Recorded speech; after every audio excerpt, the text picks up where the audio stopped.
Existem monstros em nosso universo. Mas eles não são feitos de presas e garras. Eles não rugem. Na verdade, eles são perfeitamente silenciosos. São os caçadores mais pacientes e mais perfeitos da existência. Eles se escondem à vista de todos, vestindo o manto da escuridão absoluta. E sua arma não é a força, mas uma única lei da física levada ao seu extremo mais aterrorizante e fascinante. Eles são os fantasmas de estrelas mortas, os motores de galáxias, os pontos finais da própria realidade. Eles são os buracos negros. Hoje, vamos fazer uma viagem segura até a beira do abismo. Vamos descobrir como esses monstros cósmicos nascem, do que são feitos e quais segredos eles guardam sobre o tecido do nosso universo. E, acreditem, a verdade é muito mais estranha e mais bela do que qualquer monstro que já imaginamos. Parte 1. A origem, a receita de um monstro cósmico. Para criar o objeto mais extremo do universo, você precisa do evento mais extremo: a morte de uma estrela verdadeiramente gigantesca. A batalha eterna no coração de uma estrela. Pense em uma estrela, como o nosso Sol, como o palco de uma batalha titânica que dura bilhões de anos. A força da união, gravidade. De um lado, temos a gravidade. Ela é uma força incansável que está sempre tentando esmagar a estrela, puxando cada partícula em direção ao centro. Ela quer que a estrela colapse sob seu próprio peso. A força da explosão, fusão nuclear. Do outro lado, temos o motor da estrela, a fusão nuclear.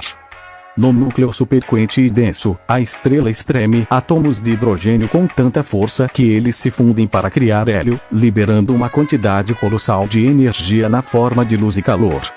Essa energia empurra para fora, lutando contra a gravidade. Enquanto houver combustível para queimar, a estrela existe em um equilíbrio perfeito entre a implosão da gravidade e a explosão da fusão. Ela é uma bomba nuclear contida por seu próprio peso. O fim do combustível. Mas nada dura para sempre.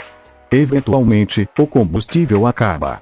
E o que acontece a seguir depende inteiramente do tamanho da estrela. Para estrelas pequenas, como nosso Sol, quando o combustível acabar, a gravidade vencerá, mas não de forma catastrófica. A estrela colapsará em uma bola superdensa do tamanho da Terra, chamada de anã branca. Ela é pesada, mas a própria estrutura dos átomos resiste a um colapso maior. Fim da história. Para estrelas grandes, várias vezes a massa do Sol, aqui, a morte é muito mais espetacular. A gravidade é tão forte que o colapso é violento. A estrela desaba sobre si mesma e então ricocheteia em uma das maiores explosões que o universo pode produzir: uma supernova. Ela brilha mais do que uma galáxia inteira por algumas semanas, espalhando seus elementos cozidos pelo espaço. O que sobra no centro é um núcleo ultradenso chamado de estrela de nêutrons. É tão densa que uma colher de chá de sua matéria pesaria mais do que o Monte Everest. Para estrelas gigantescas, mais de 20 vezes a massa do Sol. E aqui nasce um monstro. Para essas estrelas, a gravidade é a força suprema e imbatível. Após a supernova, a força de esmagamento no núcleo é tão imensa que nada, absolutamente nada, pode pará-la. Nem a resistência dos átomos. Nem a resistência dos nêutrons. O colapso é infinito. Todo o material do núcleo estelar é esmagado em um ponto de volume zero e densidade infinita. A gravidade ao redor desse ponto se torna tão absurdamente poderosa que o próprio tecido do espaço-tempo é dobrado sobre si mesmo, criando um poço sem fundo do qual nada pode escapar.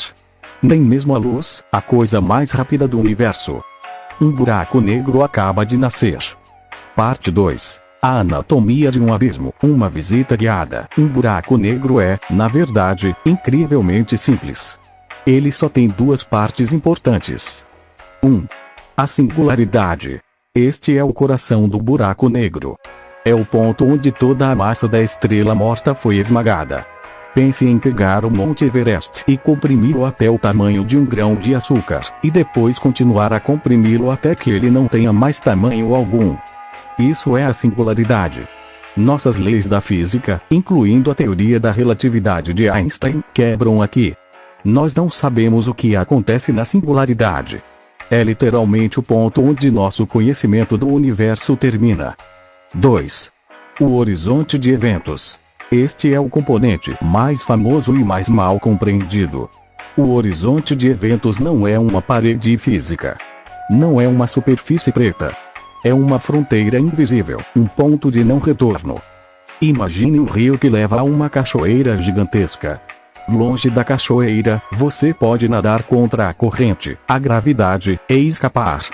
Mas há um ponto no rio, à beira da cachoeira, onde a corrente se torna mais rápida do que um nadador mais forte do mundo. Uma vez que você cruza essa linha, não importa o quão forte você nade, a corrente te levará para a queda. O horizonte de eventos é essa linha. É o ponto ao redor da singularidade onde a força da gravidade se torna tão intensa que a velocidade de escape se torna maior do que a velocidade da luz. Como nada pode viajar mais rápido que a luz, nada que cruza essa fronteira pode escapar. É por isso que os buracos negros são negros.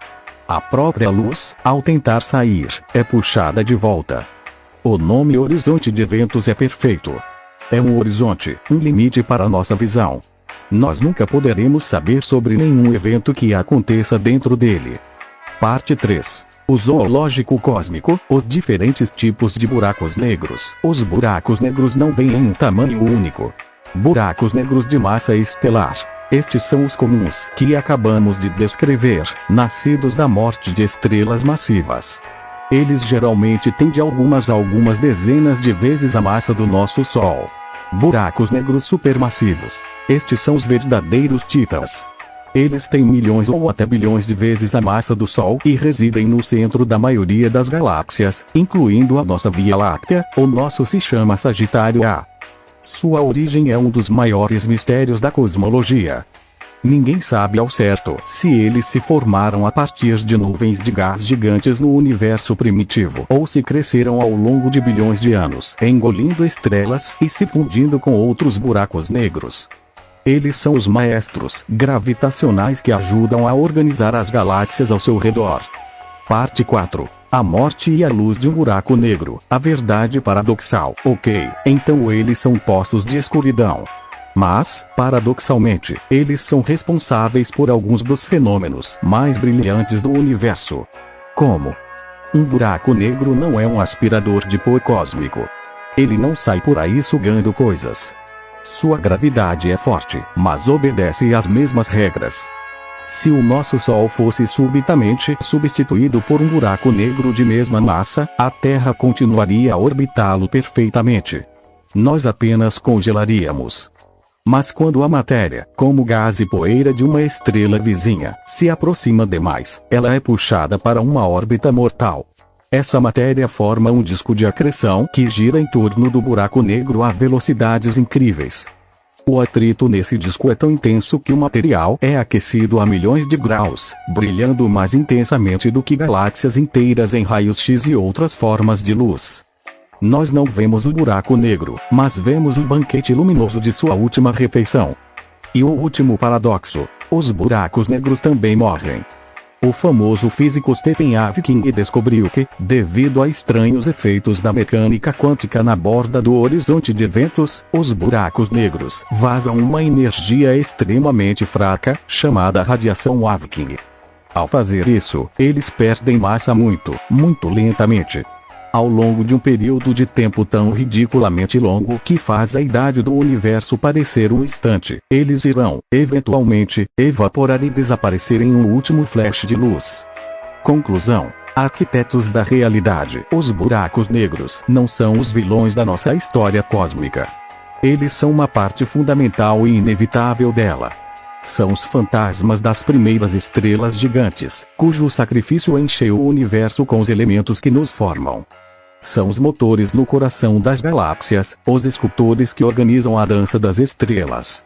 Eles são o laboratório de física definitivo da natureza, um lugar onde o espaço e o tempo se comportam de maneiras que só podemos sonhar em entender. Eles representam a fronteira do nosso conhecimento, um abismo escuro que nos convida, com seu silêncio, a continuar questionando, a continuar explorando e a nunca parar de nos maravilhar.